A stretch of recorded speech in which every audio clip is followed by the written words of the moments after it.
بسم اللہ الرحمن الرحیم۔ بدعت کی تعریف، صحیح تعریف بدعت کی کیا ہے؟ بعض لوگ جن کو بڑا یہ شغف ہے اور بڑا جن کا یہ مشن ہے کہ وہ امت کی اکثریت کو، سواد اعظم کو بدعتی ثابت کرنے پہ تلے ہوئے ہیں، خود ان کا حال یہ ہے کہ بدعت کی تعریف وہ صحیح نہیں کر سکے۔ بے اصولی بدعت کی تعریف ہے اور خود اس کے اندر کمزوریاں ہیں اور غلطیاں ہیں جن کی وجہ سے وہ خود بھی اس کے اندر گھرے ہوئے ہیں، وہ خود بھی اس کا شکار ہیں۔ بدعت کی تعریف کیا کرتے ہیں؟ جو کام رسول اللہ صلی اللہ تعالیٰ علیہ وآلہ وسلم اور صحابہ کرام سے ثابت نہ ہو، اور پھر یہاں بھی نہیں ٹھہرتے، کبھی کہتے ہیں قرون ثلاثہ میں نہ ہو، کبھی کہتے ہیں امام سے ثابت، یہ میلاد شریف کسی امام سے دکھا دو، ٹھیک ہے، کبھی کہتے ہیں صرف رسول اللہ علیہ السلام سے جو ثابت نہ ہو دین کے متعلق وہ بدعت ہے، کبھی صرف نبی کریم علیہ السلام تک، کبھی کہتے ہیں صحابہ سے ثابت نہ ہو، یعنی ابھی تک وہ انہیں اطمینان حاصل نہیں ہوا، تسلی نہیں ہوئی کہ بدعت کی صحیح تعریف کیا ہے۔ الحمدللہ علی ذالک، اہل سنت و جماعت کی بدعت کی تعریف ایسی سچی سچی اور بالکل صاف شفاف ہے کہ جو محدثین کرام نے بھی کی، فتح الباری پڑھ کے دیکھ لیجیے، ابن حجر عسقلانی، دیگر امام شافعی نے تعریف کی، جس طرح انہوں نے کی کہ نئی چیزیں دو قسم کی ہیں، ایک وہ محدثات ہیں کہ جو کتاب، سنت، اثر اور اجماع کے خلاف ہیں، اور فرمایا وہ دلالت ہیں، گمراہی ہیں، اور فرمایا جو خیر میں سے ہیں احداث، اور وہ ان میں سے کسی چیز کے خلاف نہیں ہیں، نہ قرآن کے، نہ سنت کے، نہ اجماع کے، نہ اثر کے، تو وہ بری نہیں ہیں۔ اسی طرح ابن حجر عسقلانی رحمۃ اللہ تعالی علیہ نے تعریف کی کہ جو سنت کے خلاف ہے، ٹھیک ہے، اور پھر اس کی تین قسمیں کی، اگر وہ مستحسن کے تحت آتا ہے تو وہ اچھی بدعت ہے، حسنہ ہے، اگر وہ کسی یعنی کبیح کے تحت آتا ہے تو وہ قبیحہ ہے، اگر مباح کے تحت آتا ہے مباح ہے۔ تو اس طرح کر کے یعنی بدعت کی انہوں نے تعریف کی کہ سنت کے خلاف، دین کے اندر جس کی اصل نہ ہو، جو سنت کے خلاف ہو، بس یہ جامع معنی تعریف ہے۔ یہاں صحابہ کرام کی قید کی ضرورت نہیں۔ ایک طرف یہ لوگ جب ہمارا رد کرنا ہوتا ہے، ہمیں طعن و تشنیع، تو کہتے ہیں جی دین تو مکمل ہو گیا، الیوم اکملت لکم دینکم، پھر تم نئے نئے امور کیوں داخل کر رہے ہو؟ ہمیں یہ کہتے ہیں، اور خود صحابہ کرام کا ساتھ ذکر کرتے ہیں۔ بھئی دین جب رسول کائنات علیہ السلام پہ مکمل ہوا تو پھر صحابہ کرام کا ذکر کرنے کا کیا مطلب کہ جو صحابہ سے ثابت نہیں، ٹھیک ہے، اس کی دلیل پیش کرو، کوئی دلیل نہیں اس کی۔ بدعت کے مسئلے میں، تعریف میں صحابہ کی قید لگانے کی کوئی دلیل نہیں۔ پھر جب ہم کہتے ہیں کہ سیدنا فاروق اعظم رضی اللہ تعالیٰ نے نماز تراویح کی جماعت کو ایک جماعت کی شکل دی اور خود کہا نعم البدعۃ ھذہ، سیدنا عثمان ذو النورین رضی اللہ تعالیٰ عنہ نے جمعہ شریف کی پہلی اذان شروع کروائی، تو کہتے ہیں نہیں وہ تو خلفائے راشدین ہے نا، نبی کریم علیہ السلام نے فرمایا علیکم بسنتی و سنت الخلفاء الراشدین۔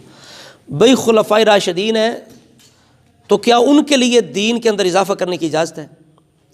دین تو رسول اللہ پہ مکمل ہوا، تمہاری تعریف جو ہے بدعت کی وہ تو ہے کہ کسی کے لیے یعنی دین مکمل ہو گیا، اب دین کے اندر کوئی بھی اچھا کام کرنا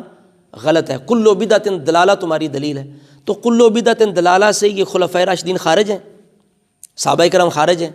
جب نہیں ہے، یہ مطلق ہے پوری امت کے لیے، بما خلفائے راشدین کل بدعت دلالہ اگر سب کے لیے ہے، ٹھیک ہے، اس کے اندر سب کی، تو پھر یہ کہنا کہ خلفائے راشدین ہیں ان کی سنت بدعت نہیں ہے، جبکہ عمر فاروق خود اپنے عمل کو خود بدعت کہہ رہے ہیں۔ آپ لوگ زیادہ جانتے ہیں سیدنا فاروق اعظم سے، خود بدعت کہہ رہے ہیں، وہ کہتے ہیں نعم البدعۃ ھذہ، یہ خلیفہ راشد ہیں جو ان کی سنت ہے وہ اس کو خود بدعت بھی کہہ رہے ہیں، مطلب یہ ہے کہ یہ نیا کام ہے، تمہارے نزدیک تو بدعت گالی ہے کہ بدعت ہوتی غلط ہے، بدعت ہوتی گمراہی ہے، فاروق اعظم تو نعم البدعۃ ھذہ فرما رہے ہیں۔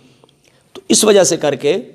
یہ بدعت کی تعریف غلط ہے، بدعت کی تعریف وہی صحیح ہے۔ اور ابن عمر رضی اللہ تعالیٰ عنہ اذان جمعہ کی جو پہلی اذان ہے مصنف ابن ابی شیبہ کے اندر، آپ فرماتے ہیں الاذان الاول یوم الجمعۃ بدعۃ، جمعہ شریف کی پہلی جو اذان ہے وہ بدعت ہے۔ ابن عمر جمعہ شریف کی پہلی اذان کو بدعت کہہ رہے ہیں جو عثمان غنی نے شروع کروائی، مطلب یہ نہیں کہ وہ گمراہی ہے، مطلب یہ ایک نئی چیز ہے، یعنی دین کے اندر نیا کام جو دین کے فائدے کے لیے ہو، جس سے دین کو نقصان نہ ہو، تقویت کا باعث ہو۔ دیکھیں جمعہ شریف کی پہلی اذان کا کتنا فائدہ ہے، آج جب اذان ہوتی ہے تو لوگ جمعہ شریف کی تیاری کر لیتے ہیں۔ تو یہی نبی علیہ السلام نے فرمایا من سن فی الاسلام سنتا حسنہ، مسلم شریف کے اندر، کہ جو اسلام کے اندر اچھا طریقہ جاری کرے، پوری امت کے لیے اجازت ہے۔ ہمارا جو نظریہ ہے اہل سنت و جماعت کا اور محدثین کا اور صحابہ کرام کا، وہ یہی ہے۔ ہم نے صحابہ کرام سے اور محدثین سے، علماء دین سے یہ لیا ہے کہ ایسا نیا کام من سن فی الاسلام سنتا حسنہ کو محدثین نے دلیل بنا کے اور کہا نعم البدعۃ ھذہ اور کل بدعۃ ضلالہ، ان کو تطبیق دی آپس میں جمع کر کے، تو انہوں نے یہ خلاصہ نکالا کہ جو کام نیا اچھا ہوگا وہ بدعت حسنہ ہوگا،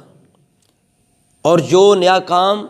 یعنی دین کو نقصان پہنچانے والا کو بدعت سیئہ ہوگا۔ یہ تقسیم حدیث پاک کے اندر موجود ہے، ترمذی شریف کے اندر من ابتدع بدعۃ ضلالۃ، نبی علیہ السلام نے فرمایا کتاب العلم ترمذی شریف کے اندر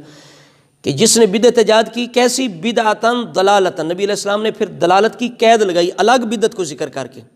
تو یہاں بھی دو قسمیں نبی علیہ السلام نے فرما دی، من احدث فی امرنا ھذا ما لیس منہ فہو رد، اس کے اندر بھی دو قسمیں، فرمایا مردود وہ احداث ہے ما لیس منہ، یہ الفاظ کھا جاتے ہیں یہ لوگ، جو اس میں نہ ہو، یعنی جس کی اصل نہ ہو، اصل نہ ہو۔ ابن عسقلانی نے کہا اصل دین کے اندر جس کی اصل نہ ہو، اصل سے مراد یہ اصول ہے پیچھے۔ جس طرح حضرت خبیب انصاری رضی اللہ تعالیٰ نے کیا کیا، 2 نفل ایجاد کیے، سن الرکعتین امام بخاری کہتے ہیں، تو پیچھے اصول ہے نفل نماز جو ہے وہ اللہ رسول کو پسند ہے، نوافل ادا کرنا۔ جب مکروہ ٹائم نہیں ہے، کوئی مسلمان کسی وقت بھی وہ نوافل ادا کر لے تو کوئی روک سکتا ہے اسے؟ کوئی نہیں روک سکتا۔ نفلی کو روزہ جس دن بھی رکھ لے کو روک سکتا ہے؟ کوئی بندہ مخصوص کر لے ایک دن اپنے لیے کہ میں اس دن روزہ رکھوں گا، تو کوئی حرج نہیں ہے، بشرطے کہ فرض واجب نہ سمجھے۔ جب اللہ رسول نے پابندی نہیں لگائی، مطلق حکم دیا، تو جن چیزوں کا بغیر وقت کی قید کے، بغیر تعداد کی قید کے اللہ تعالیٰ اس کے رسول نے پسند کیا اور حکم دے دیا، ان کو نئی شکل دے لینا یہ اچھا طریقہ ہے۔ من سنہ فی الاسلام، سنہ کا معنی ہی ایجاد ہے، یہ لوگ سنہ کو گول مگول کر جاتے ہیں۔ تو مطلب یہ ہے میری گفتگو کا خلاصہ یہ ہے کہ بدعت کی تعریف ہی ان کی غلط ہے، ان لوگوں کی جن کو بڑا شوق ہے نا، جن کا اوڑھنا بچھونا ہے، جو خواب میں رات کو سوئے ہوئے ہمیں اہل سنت و جماعت کو بدعتی کہتے رہتے ہیں، بس بدعت شرک بدعت شرک بدعت، جن کا یہ وظیفہ ہے، اور یہ ہر فرد کو جو ان کا ہے وہ جناب، اور اس کو کچھ آئے جناب بیچارے کو بدعت شرک، اس سے ضرور اس کو جناب مالی ہو لیا، اور اس کو جناب چکر آتے رہتے ہیں بدعت کے بدعت کے بدعت کے۔ تو بڑا انہیں مطلب ان کا مشن ہے کہ اہل سنت و جماعت کو ہم نے بدعتی ثابت کرنا ہے، ٹھیک ہے، لیکن جو حق ہے وہ حق رہتا ہے، قل جاء الحق وزهق الباطل ان الباطل کان زہوقا۔ اس وجہ سے پہلے اپنی بدعت کی تعریف تو بھائی صحیح کرو نا، یہ صحابہ کرام کی جو ساتھ ذکر کرتے ہو اس کی بھی تو ثبوت کو پیش کرو نا، سمجھ آ رہی؟ تو اس وجہ سے کل بدعت ضلالہ جو ہے، کل بدعت ضلالہ، اس کے اندر بھی حدیث پاک کے اندر صحابہ کرام کا کوئی ذکر نہیں ہے۔ تو اس وجہ سے اہل سنت و جماعت کی بدعت کی تعریف صحیح ہے کہ جس کی دین کے اندر اصل نہیں ہے، جو خلاف دین ہے، خلاف سنت ہے۔ دعا اللہ رب العزت ہمیں بعد عقیدگیوں سے محفوظ فرمائے۔